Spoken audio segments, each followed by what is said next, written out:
And we are live. Go ahead, Alicia, please. Hi, everyone. Okay, let us know if everything is fine on your hand. I see people in the chat. Hi, cheers, Nicogs. Nico. Well, I'm happy to see everyone again. It's been 2 weeks since our last chat with Brian and Josh. And today we have some very special guests, as per usual. You may know that I'm French, and I'm proud to introduce you our French friend, Emma Volou, here.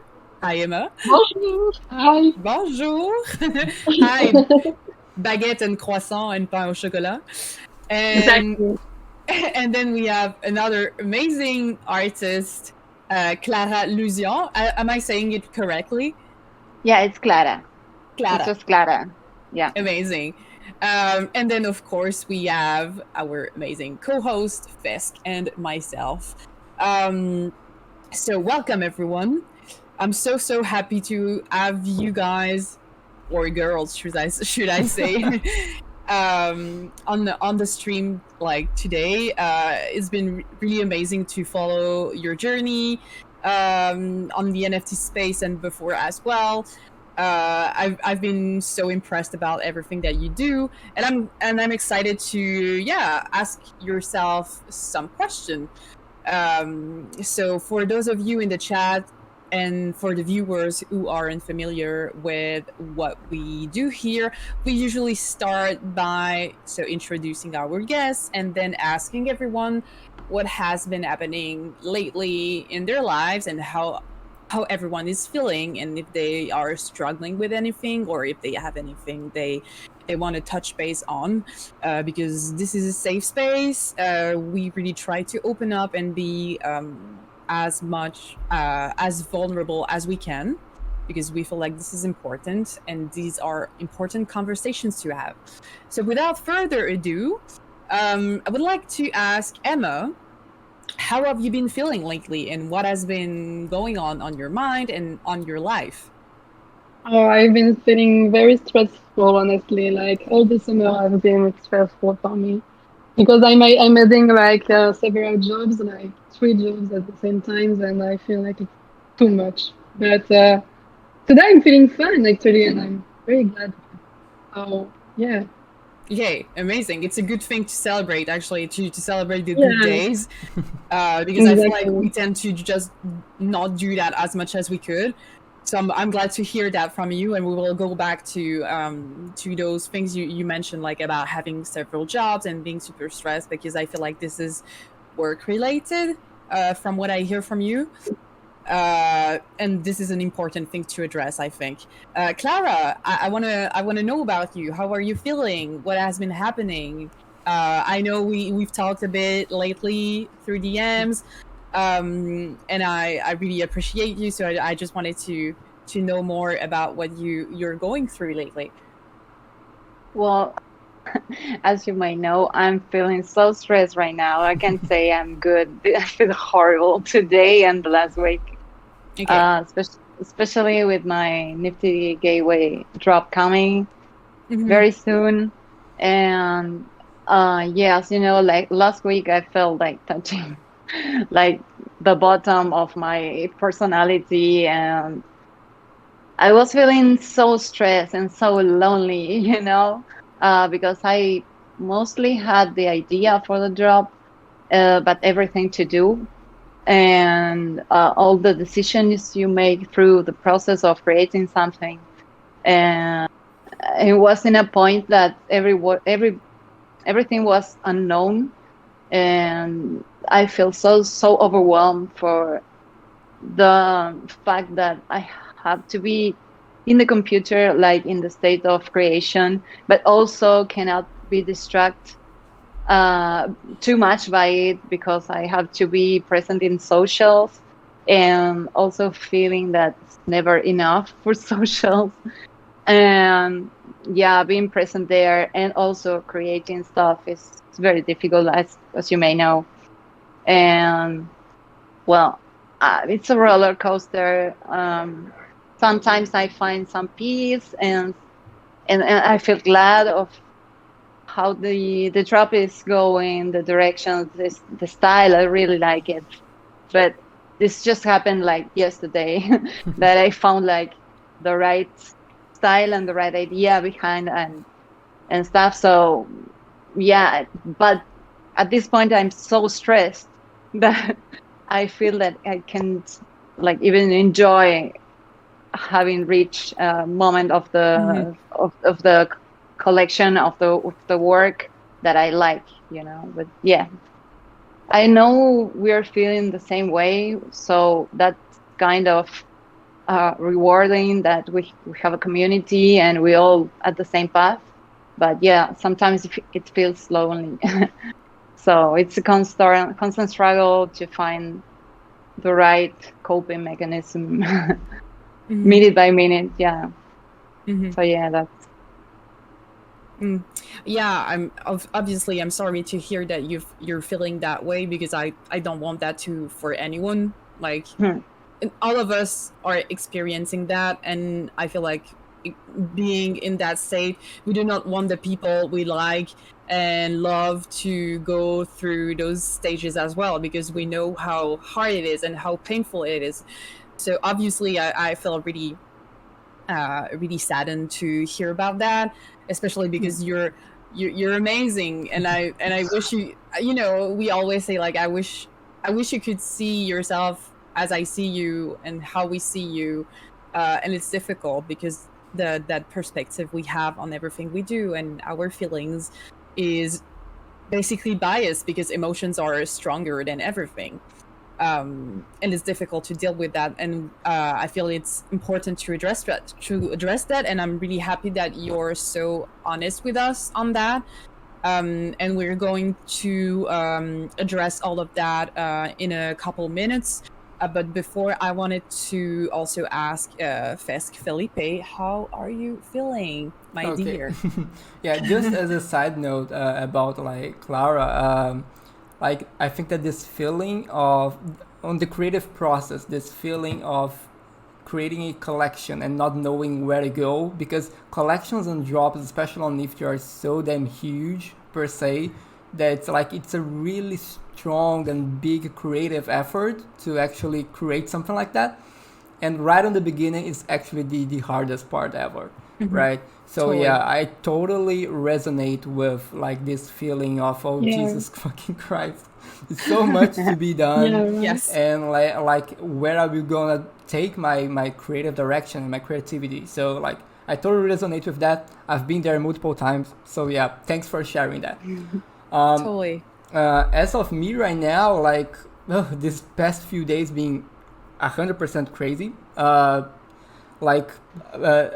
Clara has been on a drop with me. That's the Playing Arts drop. That's collectible deck of cards that went mayhem.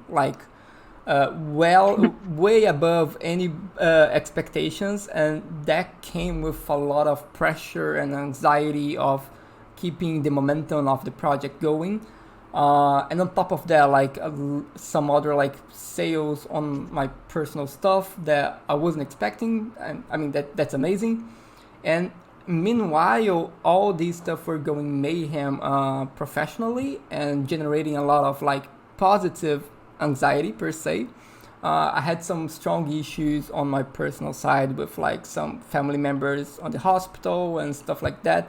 So it's been a constant balance between, okay, this is super nice and stressful in a good way, but then I have some really bad and stressful, it's different type of anxiety, and those two have been colliding these past few days.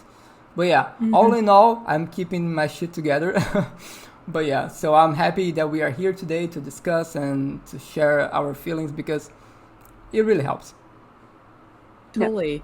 I'm super proud of you because I mentioned and I see that you actually are you have that awareness. You were mentioning the fact that you can actually pinpoint different types of anxiety, and that shows how much you're doing that work for yourself.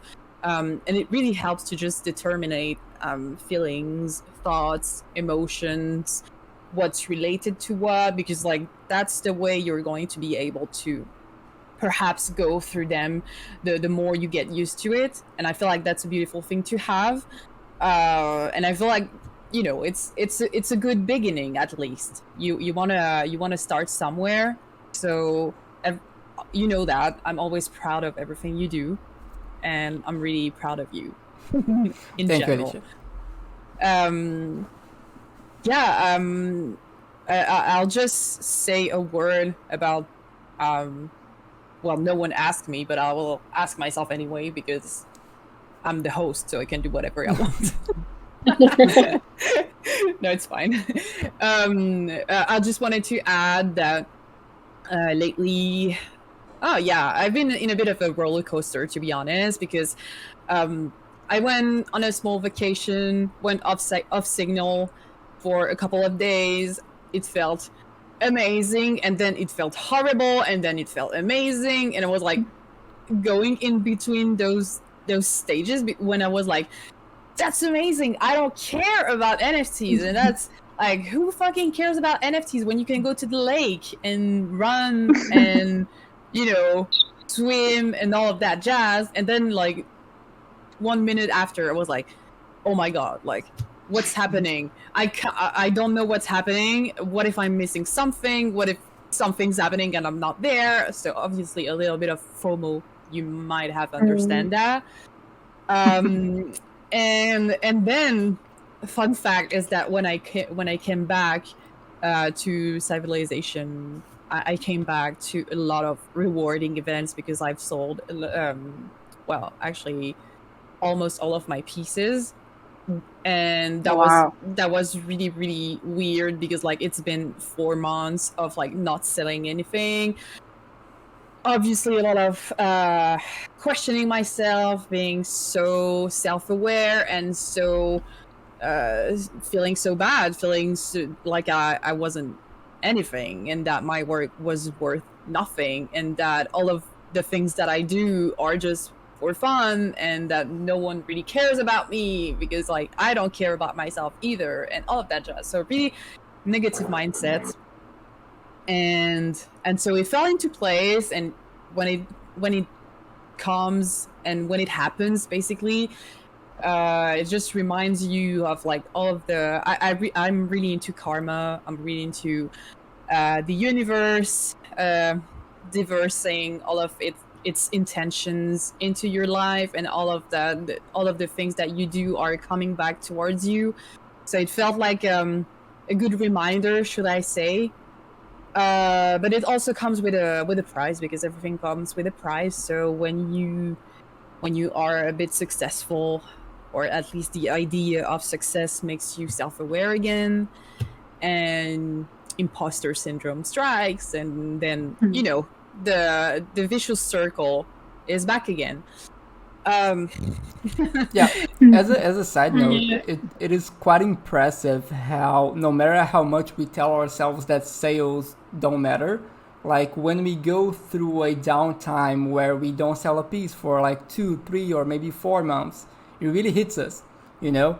No matter if we had a previous success, I mean, no matter if you sold like 20 pieces in the past, like if you have like a downtime of like 4 months, damn, I'm sure that you're going to feel like a little bit shaken up by not selling the pieces, which is weird, you know. We shouldn't base ourselves on our sales, and we keep repeating that to ourselves and to everyone. But it's impressive how no matter what, we always kind of have that little monster on the back of our heads. Yeah, definitely. It's like a little monster. Yeah, especially. Yeah, sorry, ahead. Clara, go ahead. Sorry.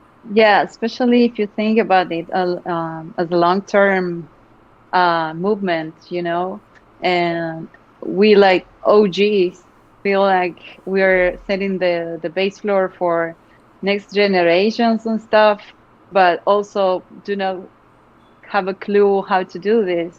So yeah, like 4 months of not selling, it's almost impossible not to think you're doing something wrong.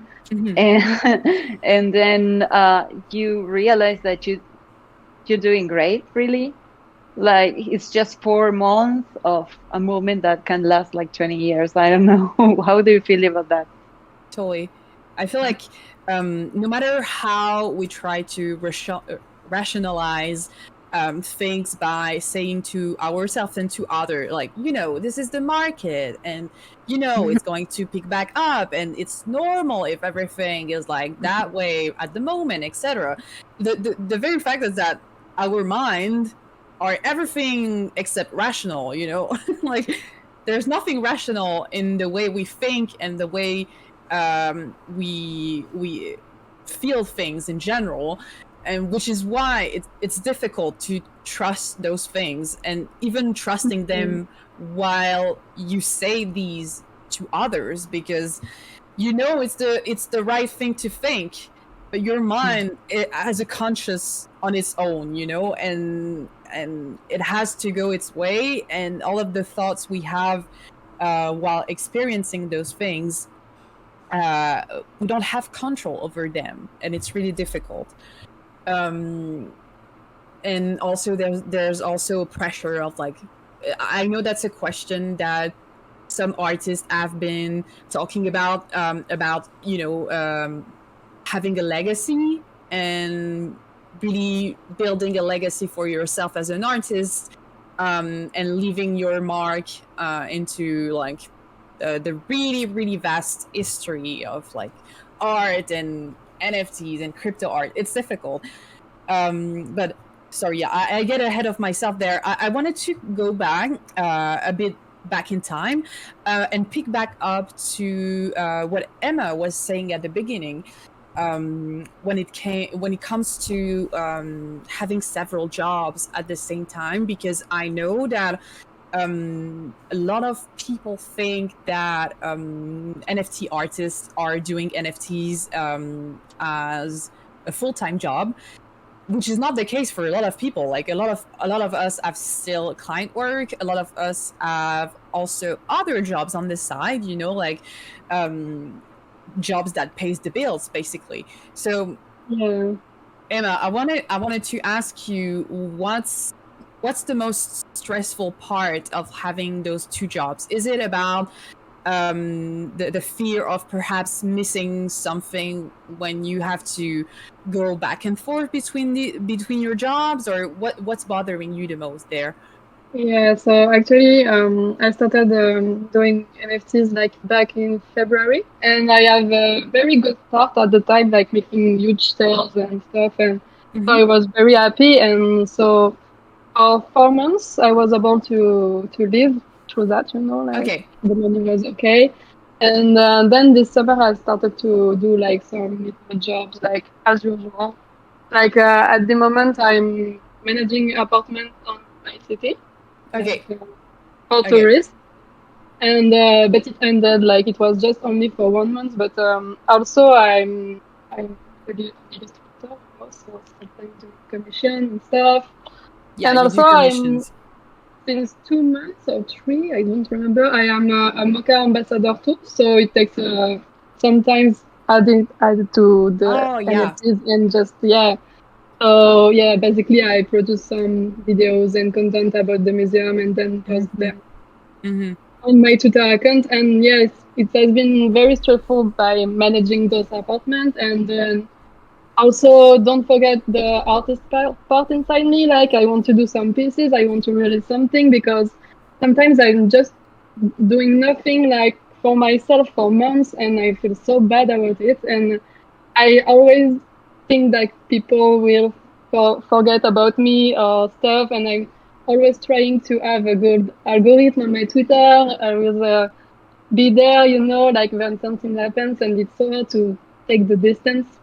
And actually, I was a bit sad this month because normally I was planning to do some vacation, like you, Alicia, like go to surfing with some friends, like for 1 week, and it was. Yeah, no, it didn't work and we can't go. So I was a bit sad about it. It was like my only relief. But I'm glad that I'm kind of over with work for this month. So with the apartment, because it was super stressful and I was not, I mean, I'm never tired. My sleep was super bad for this month. Obviously. I have a big eating problem too. Like I always forget to eat, and I don't know to eat again sometime. And yeah, so I've been struggling with those things mostly. Like With balance in general, it's what yeah, balancing stuff like when to when you need to stop working sometime, because sometimes I saw myself working non-stop for like 2 weeks and never stop and just sleep like 4 hours a night, and it was like yeah, I don't know how to balance stuff for now. I hope in the future. Can I ask something? Are you living alone? Are you living by yourself? Yeah, I'm living by myself. Okay. Yeah, I know that living by yourself has this effect as well. Yeah. I used to feel like that as well when I was living in Paris, for example. It felt like a bubble, you know? It's a bubble. You're always like, you have your bubble, you have your things, and there's no reason to stop really, because everything's there. There's nothing like really waiting for you, or you know, you have the control over your schedule, and you kind of get caught up in that. And it's actually really difficult to find a balance in that. I'm sure that a lot of people can relate to what you were saying about eating, forgetting about eating, forgetting basically about your needs, right? Yeah. Because you're so caught up in your thoughts, or at least that's what I understand from what you're saying right now. Yeah, I'm just like becoming a sort of workaholic. I don't know how to say that, but you know, like I can't. I woke up and I immediately check Twitter and mails and offers Same. because yeah, like I should have. Sometimes I'm trying to have like a scheme during my day, like wake up at this time, eating breakfast, like healthy one, but it always ends up like a mess each time. So maybe sometimes I'm trying to say to myself like I have to accept the fact that I'm not an healthy person, maybe, and maybe I just need this kind of moments where for 2 weeks I just work nonstop, then I stop for 1 week, then I go back to this panel. But I don't know. I'm still kind of young and still trying to figuring out what I do, you know. It's normal. I Yeah. feel like you have to experience, and we're all workaholic in there. We're all guilty of that, because it's not about being workaholic. I feel like the word is a bit pessimist. It's about being passionate about what we do. Exactly. Yeah, maybe. And it's something I wanted to mention, because as we may not see it, but we actually uses terms that are kind of bad and relating to ourselves, and we do it unconsciously because that's the norm. But actually, I love the fact that perhaps we could work on ourselves and find words that are more gentle, because the more you try to talk about yourself in a gentle manner and be more kind and care about yourself in the way that you don't beat up yourself for doing that, maybe, you know, there's nothing bad with working Yeah. 2 weeks. Yeah, you. Sorry, So, go sorry, ahead. Alicia. Finish first, but I have some thoughts about that. Oh, so sorry. I was about to finish anyways. Go. No, go ahead. No, go ahead. Okay. No, just like I resonate a lot with like Emma's current situation, because like I'm quote unquote workaholic as well. Like I bring a bunch of projects at once. I'm always starting new stuff. My head is all over the place with new ideas and new stuff to do. But then like I kind of gave up over the years to try to find balance, right? Because I mean, I think that society implies on us that we need to work a few hours a day, and if you're not, I don't know, watching Netflix or playing games for X amount of hours a day, you have a problem. And I don't think so. Like, as Alicia said, if we like what we do, we don't necessarily need to stop, especially with creative work. So like during these years, I kind of understood, I stopped trying to chase balance. And what I try to do, I do what I want. Like if I really want to keep working at this piece for hours during the night, and if I'm not tired to go to sleep, I will keep working on it. You know, I think that it's more harmful to me to keep thinking, oh, I need to stop, than if I just let go and go with the flow. Right, and that goes both ways. That goes both ways. If I'm working on something, I'm like, I don't think so. I turn off the computer and go play a video game. You know, I try to go with the flow and not impose on myself structures because it doesn't work. I don't follow rules that much. I always try to do multiple stuff at once. But yeah.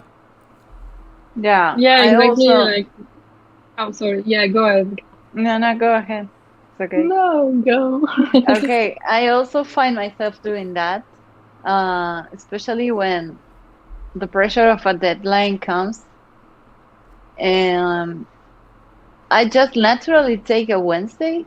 I don't know why, like randomly, and not consciously take a Wednesday for myself, or like although it's the best for the health of my deadline. I just like, it must be a mechanism or something that my mind has to escape, a health escape. And I also want to share that I rented a studio for me outside home, and it is 1 block away from home. So I have I have one computer at home and one computer at the studio. So I don't feel like I disconnect, but in a good way, because I work all day in the studio and then go back to home to like keep working, but in another, the mood changes. And also, as I say, it's a block away, so the road there is very beautiful because I have a lagoon in front. I live in a small town in Argentina. I'm not in Buenos Aires. Wow. And and it has a lagoon, and I made sure that the road, the path I do is very refreshing at the morning, and I have my dogs at the house, and I come and go with them. So I try to enjoy nature as much as I can, and that's like one okay thing I came up with lately. That's amazing. That's so great. Yeah, that's great. I really think that having something to place some, not barriers per se, but like to help divide the day. Just walking a block away to your studio helps setting things apart, right? Back in the day when I wasn't working full-time as an artist, I used to be a programmer, so I had a job. So the time that I was moving between my job and my home was like, even though it was like an hour and a half commute, like on a bus, and it was completely fucked up, but it kind of helped me to disconnect the two like different spaces, you know. So yeah, I totally get the different moods between working at home and maybe working on the studio. I really need that actually. Widening the horizon, you know, like another distance to the horizon. I don't know, the distance to the screen is too short sometimes. 100%. Actually, I find this super interesting because before I started doing illustration like all time, I was working at a supermarket, like nothing really fun, but just the fact to go to somewhere else to work, it was like super for my health in general and my mental health, like just to leave home, be at work, do my thing for like 6 hours, then go back to my home. And I felt like kind of accomplishment, you know, like I feel like I did something to my day that like it was planned, and then I felt good. I felt good about it. And that's something that I've been struggling with too, with like doing art at my place. It's like at the end of the day, sometimes I'm not very satisfied, you know. Like when you work for other people, you are satisfied because you feel that you are making a difference or making something. And this is something that I've been really struggling with art in general. Like, You mean Yeah, the fact of working for yourself and having yeah, you know. so it's more about the purpose or having a purpose, I guess. yeah. That's I was thinking about.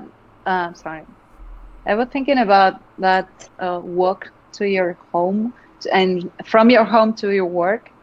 It's a good, maybe a good analogy on not always searching for results in our work, but enjoy the walk between our minds and the results, you know. And that might be Yeah. a good, like meditation, a good analogy to not always be rushed to get the result of our work, but trust in the process and enjoying it, right? always. Yeah.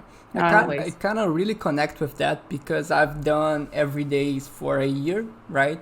And one of the biggest things that kind of that helped me work on some artworks every day, even though I didn't want to, was trying to focus on the process and trying to focus. Okay, maybe I don't like the final piece, but since it's done every day, I posted it anyway. But I enjoyed the process of making it. Like I learned something new. So this was my trigger to overcoming any creative block or any insatisfaction that I was having. Was okay. Let me look to this artwork with a learning mindset. What can I learn while doing this? And even though sometimes it didn't look that good, but as I looked to the piece, I was like, okay, I learned something new here, and that kind of helped me create more and more. So I think that's a good lenses and perspective to look at your work, maybe focusing on the process and not on the final result. I don't know if that helps. Absolutely. Yeah, that's wise. Yeah, that's wise. I love that. I feel like that's something I've always related to as well, because I don't really think that in my work, for example, the final result is like, of course, it's interesting, but I love the process. My work is all about the process. It's about feeling those things while doing it and grounding myself, then gaining back control, etc. And that's also something I wanted to experience with everything that we do with the Heal the Deal as well. You know, it's part of our mindset as a community, where we try to really help people in their process, but not like on their destinations.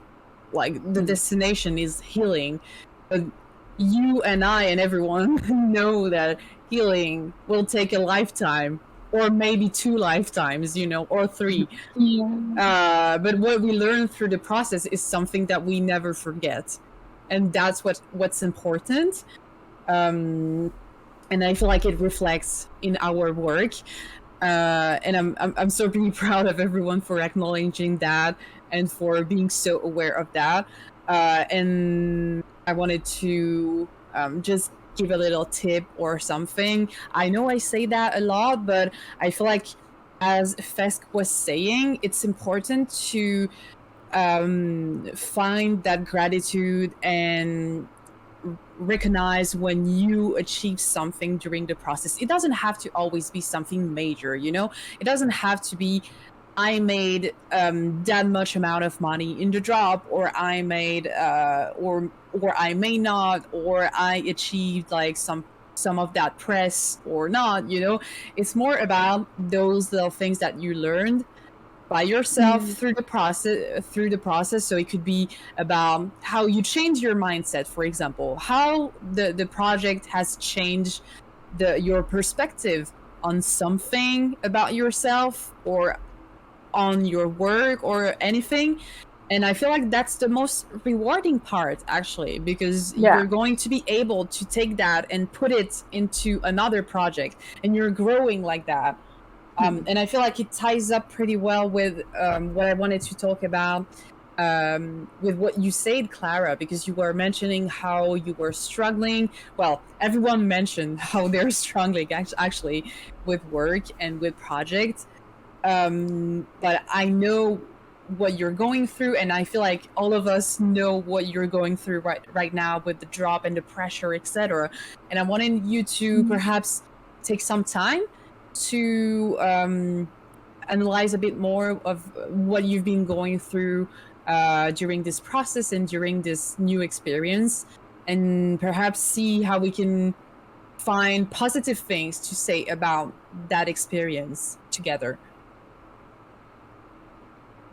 Thing is that I took those emotions, and while going through them, I took that as a subject for my drop, and that helped me conceptualize the collection and the idea behind. It helped me a lot. The collection is about emotions, and there are 4 pieces, and each one is the scenario for an emotion.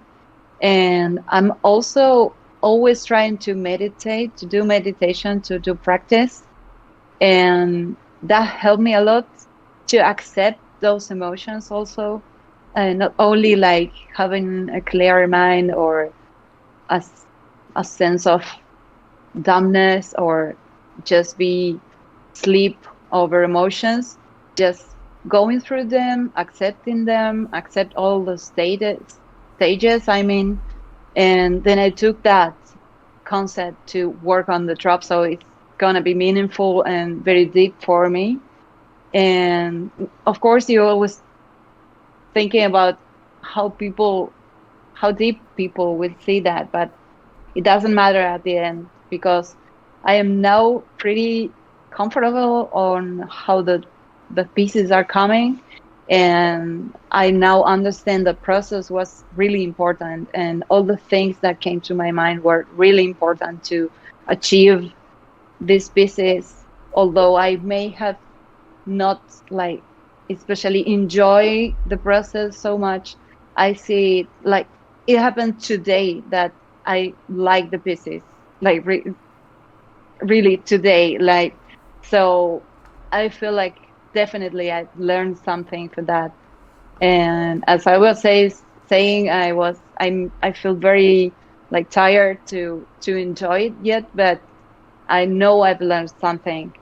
And I'm always thinking in my meditation on how it brings awareness to you. What were you saying, Alicia? And it brings you like a contemplative state of awareness where you can like see yourself or observe yourself having that emotions and going through them. So you're gonna see my drop is all about, I don't want to talk about like taking time talking about the drop, but you're gonna see like there's that behind, like going through that emotions, trespass it, transcend it if possible, but mostly contemplate them and trying to learn something, or even just contemplation is a very good result. So yeah, I'm tired, but today I'm happy about that. And I'm so happy that you are. Like, it makes me so happy to hear that, and I'm glad that we caught up just at the right moment then, because yeah, definitely. I can feel the relief, and I can feel it for you, and I'm so really proud of everything you've been trying to convey in your work in general and in this collection as well. And one thing I need to mention is that I always have this quote from the OA in my mind. Sorry, I love that. I'm really obsessed. I love that. I'm really obsessed with OA. Like I could do a whole podcast about that, because I am that level of obsession is insane. Let's do that it. podcast. But you Yeah. know, I love this quote where it say like, I'm trying to cross a border that's hard to define, and perhaps you know what I'm talking about, or perhaps you don't, but you feel it, and that's what art means to me, and to a lot of us. I feel like it really shatters this border, and it really helps to convey the message through things that aren't words, and all of the emotion that you're going to put into something is going to be received on the other hand by another canal, actually, like another canal of transmission. And it's so interesting, and all of the things you've been through your process and through your journey of creating that project is going to be received, and it's going to be amazing, and it's going to make people feel so cared for and so grounded. And I'm so really happy that you've been doing that, so thank you for that. Thank you. Yeah, I think there's many levels of not levels, but kind of people watching the stuff. So I would be proud if just even a bunch of them like are into take the time to read what I have to say about the drop and watch the pieces carefully. And I really don't see them at this point like earning money. It's a piece of me that goes to the internet and then I release the pressure on the results. I don't know.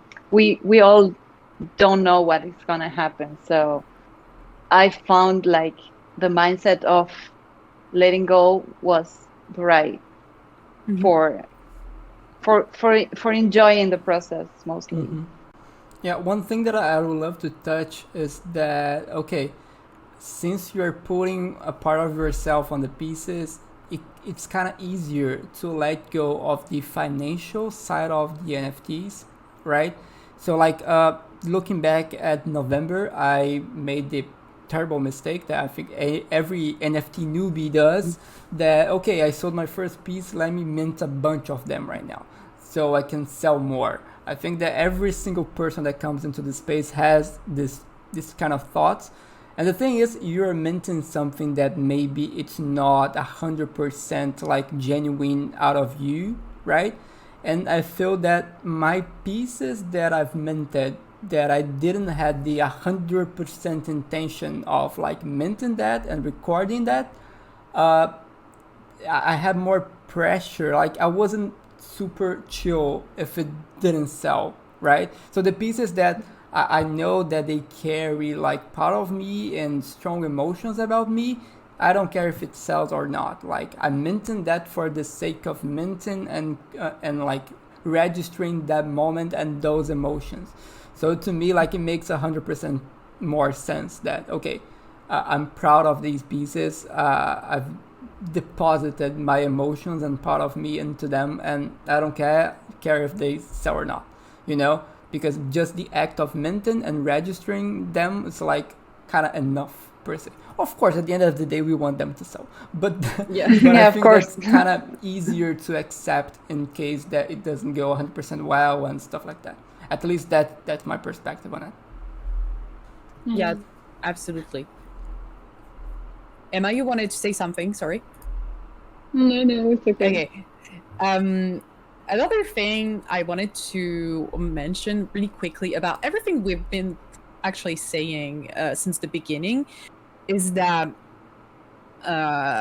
when I was writing my thesis, for example, I was reading a lot of books, and I came across a book from a French writer, which is called Didier Anzieux. And in one of his books, I think it's in Le Moipeau, I'm sorry, French, but it was really interesting to hear about what it was referring about the creative process and what it means to be a creative, and how it refers to different crises that you come across throughout the process. I think it was like five kinds of crisis that you come across into the process of growing up, healing, creation, etc. These are things that can be applied to a lot of personal fields in life, and I felt like that it was really reassuring to read that into a book, and understand that it's actually human nature to feel those crises and to go through those different crises the more you dive into the process, because that means that it's actually rational and that it's actually a normal thing to experience, and that it's really it would be silly to be afraid of that, because you know that you have to go through that. But of course you're afraid of that because that's that's emotions are talking. But knowing that really helped me to just envision the creative process into on a different perspective, basically. And I knew that I was going to cry in front of the computer, and I knew that I will have days where I do not want to work on the pieces, because I would need that time to be able to work on them the next day, because I would feel inspired again, and I would feel like something has popped up in my mind and something has changed. And it's all like your mind is so ready for all of that. It's ready more than we are, and it's really I don't know. I thought that it was interesting. And another thing that I wanted to add as well, is that we often get too caught up in thoughts. I was talking about that on Heal the Deal on our Discord this afternoon, because I had this conversation with my therapist yesterday where I was telling her sometimes I don't know how to pinpoint or what's a thought, what's like an intrusive thought, what's a rational thought, or what's a need, or what's my instinct saying, because it's all blending together. And I felt like it would sometimes it's really difficult to identify those things. So perhaps for Emma, I was thinking about that when she was saying, that she forgets about like eating or her needs, basically, because her thoughts are louder than her needs, etc. So I feel like I personally have a lot of work to do about that, and in balancing the volume of everything in my head, because for now, one thing's like way louder than, for example, my needs or my instinct. And when I can't hear everything properly and hear everything in sync, it's really difficult to just figure things out. And I wanted to ask, so how do you guys are dealing with that? Like, how do you listen to all of those things that go into your head when you're creating, when you're living, basically? How do you organize those things? Yeah, so basically, I relate with you with what you're saying a lot, because since I'm a little child, since I'm really little, I've been struggling with the fact of knowing when what I feel is really what I feel. Like sometimes I feel some emotion like sadness, angriness, stuff like that, and I most of the time those emotions are not legit, and the next day I feel a different thing. And so I I try to spot the wrong emotion when I feel it, and to say to myself that this is not true, like what you are feeling is not true. Sometimes I really feel like I don't know if you are feeling the same, but during the process, like you were saying, like I really feel like I am in a movie, like a classic movie, like with a climax and how do you say peripety in English? Like events, basically. Like events, like good events, bad events. Like when I'm in my process, there is always this time where I'm like, fuck it, like I hate what I'm doing. I had thought about myself. I just need to erase everything, but I never do that. And then the next day or the day after, I come back to it, and it's like it's such a relief, like a end of a movie, you know. And I don't know if you're feeling the same about it, like with your emotion.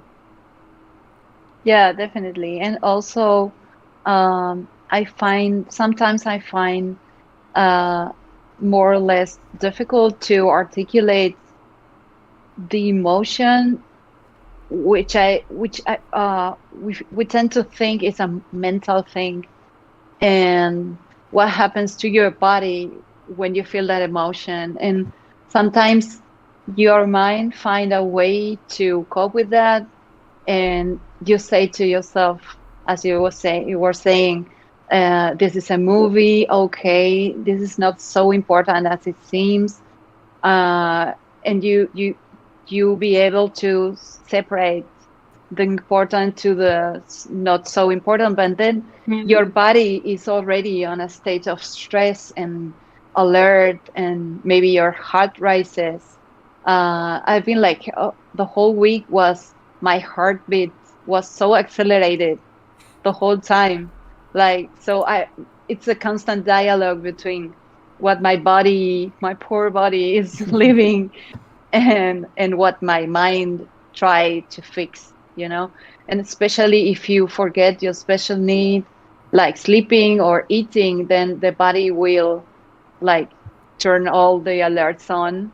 And definitely you have to work on that balance, you know, to Exactly. Sometimes sorry, go ahead, finish. No, go ahead, I finish also. Yeah, so actually, I resonate with it a lot. Like sometimes I'm just sad or angry, and then I'm like, okay, did you eat today, Emma? Like, did you eat? Because it's very related of what you are feeling, and then I eat and I feel better. So I really need to find that balance of really eat during the day to not feel those kind of things. You know? Mm-hmm. Yeah, it's important to acknowledge our body needs, because it will directly affect our emotions, you know? So like when I'm working and I know that I'm tired, like my back hurts a little bit after like a long day of work, there's no reason for me to try to keep pushing and trying to do anything creatively, because my body is not in shape to do so.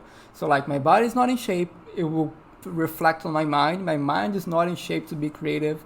So like it's important to understand, acknowledge, and okay, now it's not the time. And as you said, it's a movie, like it ebbs and flows. So it's more important maybe to close this chapter and try to keep working on the next day than to try to keep pushing, right? Yeah. Totally. I feel like for doing so, you can go back to just training your mind to think about those things. And sometimes you have to go like basic learning techniques, and just like having perhaps those things written down somewhere, you know, like making sure that, you know, we have a schedule. We take so much time to make a schedule about the things that we have to do for work, etc. And we were talking about that with Josh and Ryan the other day, by the way, where I feel like it's important to also have that list in your schedule where you write everything that you need to do for yourself as well. So either eating or taking a bath or, you know, like perhaps reading a chapter or two of your favorite book, or whatever thing that you feel like is something that you need to do to feel great into your day. Perhaps make sure to have another schedule or something to put that in. And I feel like that it seems weird, but I don't know. It's just something that it feels simple, right? But it could be useful as well. So that's just something I wanted to add. Also, just wanted to mention there's 5 minutes left already. Wow. It flew by. I know. Yeah. It's always like that. It's always like that. I love hearing from everyone. If I just wanted to let people know in the chat, If anyone has a question or something to say, we can talk about that now. We have 5 minutes left. And do you have anything here, our guest, do you have anything to add to this conversation or something that you would like to talk about before we finish this call? Yeah, actually, I have a question for you, like for your whole, like, when do you know it is time to stop working during the day? Like, what the body, what message it gives you, you know? Like, I'm trying to see when I need to stop, like when I'm done relaxing, you know? Yeah, for me, it's just I try to stick out to my workout routine. I do it daily because I know it's a radical change of what I'm doing. That's basically sitting on a computer, and then I go for a run, or I run my bike, or just a walk with my dogs, a quick walk, and that changes all my chemicals and like resets my body. So I put like around 7 p.m. or 9 to 9 p.m. to do that, and I force myself to do it when I'm not up to it even. Yeah, I don't have that schedule. I don't have that at all. Like I usually Yeah, me too. yeah, I usually keep working and working, and like the only reason that I stop is maybe, I don't know, I try to force myself to join Discord with some friends, and like I keep working while chatting with them, and like during the work I kind of forgot that I'm working and keep chatting, and then that kind of transitions into a more chill environment, and I end up playing some games with them.